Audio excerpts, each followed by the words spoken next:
Nancy J. Moore is the author of the For the Good of the Realm and The Weave, both published by Aqueduct Press. Her short fiction has appeared in a number of venues.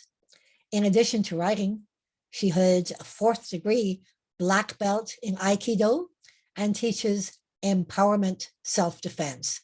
Nancy, take it away. Thank you. At this point in the story, Anna and Asimir of the Queen's Guard are on their way back to the capital of the realm with the Queen's necklace, which they have retrieved from her lover, the Countess of Beaufort. Bad rains have delayed them, rains that seem to be unnatural, but they have received assistance from a witch and the rain has stopped. But now 4 King's Guardsmen block the last bridge to the capital. And so we start there. After we have defeated 6, what are 4? Anna said. She touched her side to make certain that the necklace, which lay in a purse under her tunic, was secure. Asimir watched her move, then smiled. Let us write down. I have a plan. She explained her idea to Anna, who joined her in the smile. Though you may be at risk if they all follow you. If it gets too bad, I will surrender. I do not have the necklace. They cantered down the hill. Mesdames, Roland de Barth inclined his head in a hint at formal greeting. We have been sent to escort you to the king. Our apologies to His Majesty, but we have other orders that take precedence, Anna replied. Jean-Paul was next to Roland. He did not appear hampered by his injury from the previous week's duel. He smiled at Asimir, the smile of a man who has looked forward to a rematch. The other 2 sat on their horses quietly. Anna had dueled with both and knew them to be worthy opponents. I'm afraid we must insist, Roland said. Asimir was moving away from her. Anna saw her pat her side as if she were checking to see if she carried something there. The gesture did not go unnoticed by Jean-Paul. I am afraid we must decline, Anna said. Roland drew his sword and Anna drew hers almost as quickly. And at that moment, when the other 3 guardsmen were watching Roland and Anna to see what might happen next, Asimir spurred her horse straight across the bridge. She carries the necklace, Jean-Paul shouted, turning his horse and turning off in pursuit. And before Roland could stop them, the other 2 followed behind him. Roland remained. I doubt that she does, he said to Anna. I do not think she would have run if she did, for her chances of escaping all 3 seem small, and she is not a fool. Will you surrender to me now, madame? If I would not surrender to 4, why should I surrender to 1? She dismounted quickly, sword in hand. Roland leapt lightly from his own mount, and they crossed swords.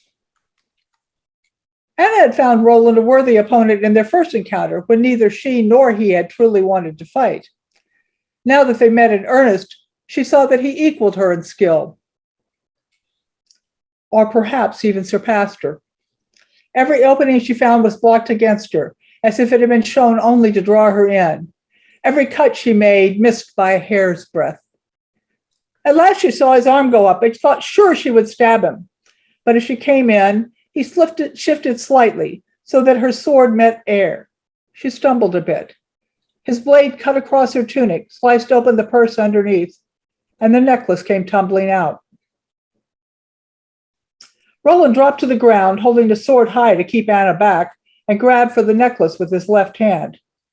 But he had taken his eyes off Anna when he reached out, making it easy for her to knock his sword offline. She stepped on his hand and the necklace. He grimaced, but did not cry out, and tried to pull free, but Anna ground her boot more firmly into his hand.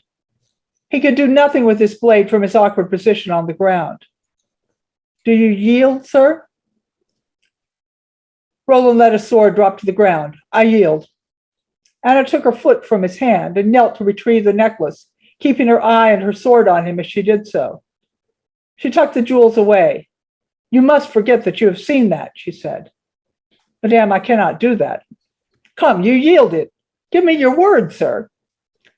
I yielded to your mercy, and I remain at it, madame. But I must tell the king what I have seen. I am sworn to him, and to do less would be to betray my oath. Honor demands it. Then I will be forced to kill you, for my honor demands that I take this to the queen without the king's knowledge. So be it then. His face showed no trace of fear. Anna raised her sword, then let it fall. Pick up your sword. I will not kill you like this. He picked it up. I have no desire to kill you either, but I suppose that only one of us can leave here alive. I am sworn to the king, and you to the queen. And both of us to the realm, Anna said suddenly. Indeed, both of us to the realm. And that will resolve our situation, for we both have duty to the realm. What do you mean? Sir, the king and queen were married to unite the realm, not their hearts. Were they not? Indeed, so I understand. So a flirtation by one or the other means little. That the queen may have given her heart to another is of no true importance to the king. But the evidence of it humiliates him, Roland said. Yes, if he is forced to take notice of it. And if others know, but if the truth remains unknown to all. But he has sent me to discover it, and honor demands that I follow my orders. Honor be damned, said Anna de Gart. We speak too much of honor. Roland's eyes opened wide. You and I have fought twice because of honor, when we had no quarrel of our own. And would it be honorable to divide the realm again because we both must keep our honor?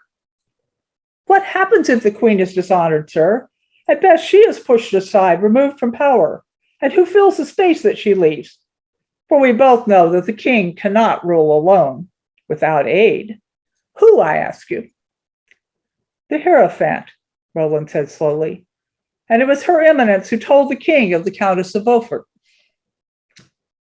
In the best of circumstances, we shall be ruled by the Hierophant.